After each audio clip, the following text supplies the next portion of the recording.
பிரசித்தி பெற்ற மதுரை கள்ளழகர் கோவிலில் ஆடி தேரோட்டம் கோலாகலமாக நடைபெற்று வருகிறது. தொடர்பான மேலும் விவரங்களை தருவதற்காக செய்தியாளர் மதிவாணன் இணைப்பில் இருக்கிறார். மதிவாணன், வணக்கம். தற்பொழுது அழகர் கோவில் ஆடி தேரோட்டம் கோலாகலமாக நடைபெற்று வருகிறது. முழு விவரங்கள் என்ன? வணக்கம் சலோமி.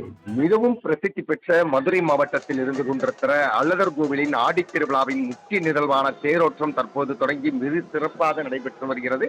மதுரை மாவட்டம் மேலூர் அருகே உள்ள அழகர் கோவில் அருள்மிகு ஸ்ரீ கள்ளழகர் திருக்கோயில் 108 வைணவ திருத்தலங்களில் மிகவும் முக்கியமானதாக பார்க்கப்படுகிறது.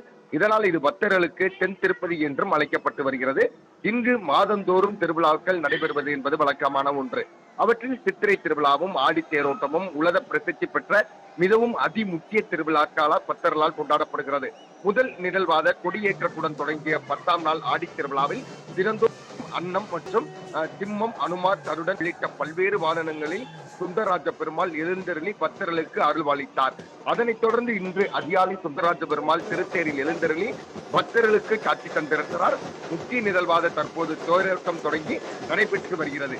கோவிந்தா கோவிந்தா என்ற விண்ணை முட்டும் கோஷங்களுக்கு மத்தியில் லட்சக்கணக்கில் கூடியுள்ள பக்தர்கள் மத்தியில் ஆடி அசைந்து வரும் திருத்தேரை காண நிச்சயமான 2 கண்கள் போதாது என சொல்லும் அளவுக்கு ஒரு கண் கொள்ளா காட்சியாக இருந்து கொண்டிருக்கிறது. பாதுகாப்பு ஏற்பாடுகளை மாவட்ட ஆட்சியர் நிறுவனம் மற்றும் மாவட்ட காவல் கண்காணிப்பாளர் அலுவலகம் சார்பில் செய்யப்பட்டிருக்கிறது. 300க்கும் மேற்பட்ட போலீசார் தொடர் பாதுகாப்பு பணியில் ஈடுபட்டு வருகின்றனர். அதே போல லட்சக்கணக்கான பக்தர்கள் ஒன்று கூடியிருக்கிற காரணத்தினால் அனைத்து சிறப்பான முன்னேற்பாடுகளும் தயார் நிலையில் இருந்து கொண்டிருக்கிறது. கழிவறை வசதிகளும் செய்யப்பட்டிருக்கிறது.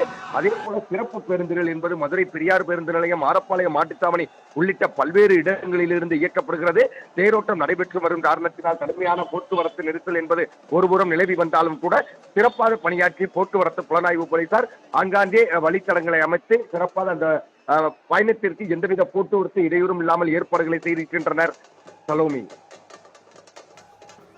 தங்களின் முழு விவரங்களுக்கு நன்றி மதிவாணன்.